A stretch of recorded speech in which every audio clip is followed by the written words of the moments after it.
Today's lesson is on rates and unit rates. Our goal is that we can use rates and unit rates to compare two quantities with different units.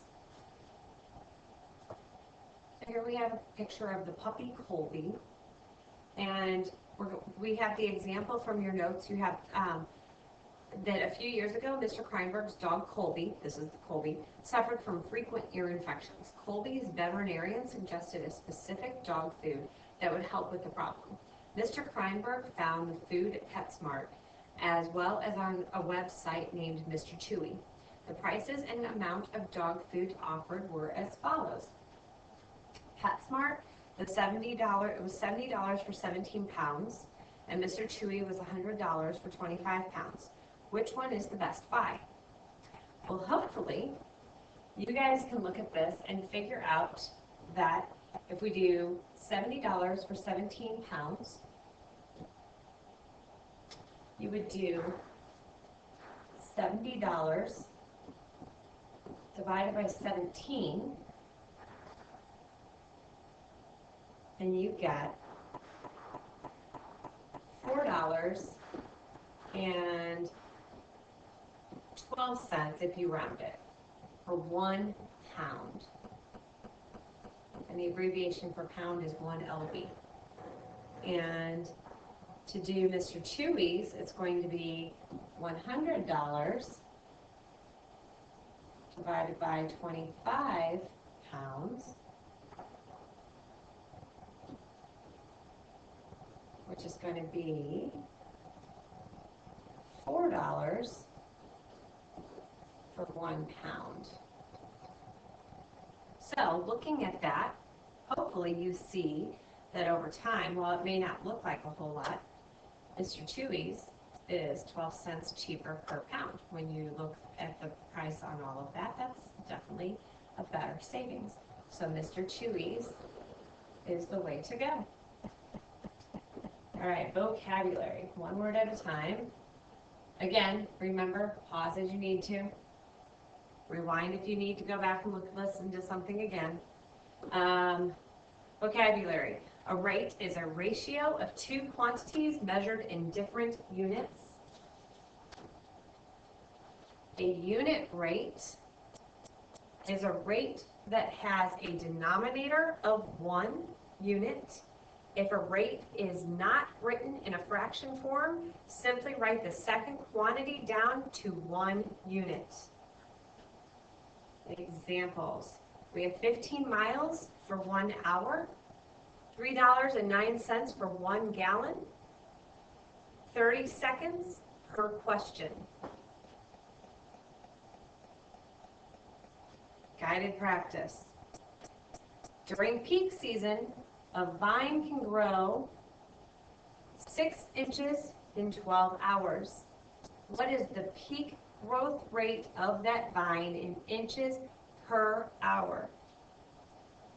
Write the initial, step 1 is to write the initial rate, units included, okay? So we write 6 inches, and we can write a ratio, a rate as any kind of ratio. I personally prefer fractions because I'm comfortable with that. It looks more normal than doing it as a, like we could do 6 inches, colon, 12 hours. There's nothing wrong with that.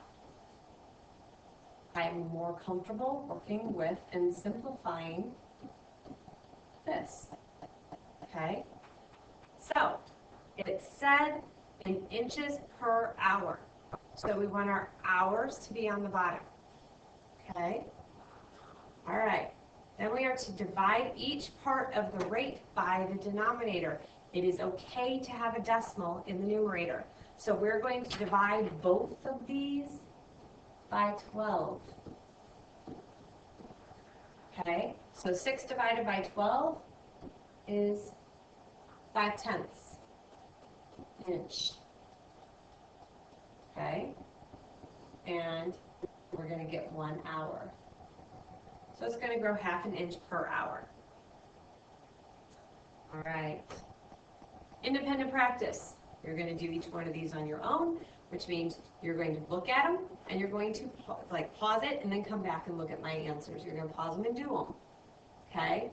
You biked 68 miles in 4 days. Find the unit rate. So you need to pause it, do this problem, and come back and then check how I did it. So you're going to do 68 miles in 4 days. So you're going to divide both of these by 4, which means you're going to get, let's see, 68 divided by 4 is 17 miles in 1 day. Okay, again, you read this question with me and then you're going to pause it. It takes you 1 minute 40 seconds to walk 550 feet. What is your average speed? So pause it and do it. 1 minute and 40 seconds. I personally want this to be 1 minute and 40 seconds into all seconds because we have all 550 feet as just one unit. This is going to be easier if it's one unit. So this is 60 minutes plus 40 seconds, or 60 seconds, sorry. 60 seconds and 40 seconds gives me 100 seconds. And then 550 feet. Okay. All right. That's backwards. We usually write things as like miles per hour, so we need to put that upside down. So we're going to do that as 550 feet per 100 seconds. So we're going to divide both by 100. And we get 5 5/10 feet over 1 second. Okay. All right, and then our last one, which of the following is the better buy? 2 batteries for $1.50 or 6 batteries for $4.80. And again, you're going to figure out what's the better way to go about this. So pause it and come back. Okay, so I'm going to figure out how much per battery, because I think that's the better way to go. So I'm going to do $1.50 for 2 batteries, which I know without having to do any math is going to be 75 cents for 1 battery, just because I can simplify that one pretty easily in my head, or $4.80 for 6 batteries.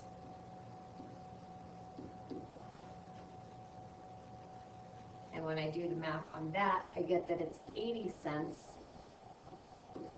for 1 battery. Okay? So when I look at that, I know that this one right here is a better deal. 75 cents for 1 versus 80 cents for 1. So this is how to go about doing this. It is very important, especially when you're doing better buy kind of questions, that you are labeling and really closely looking at your problem, because if I had figured out how many batteries I could buy for $1, that problem would look a whole lot different. So if you have any questions, make sure you write them down, bring them to me next time we see each other. Hope you enjoyed our lesson. Until next time.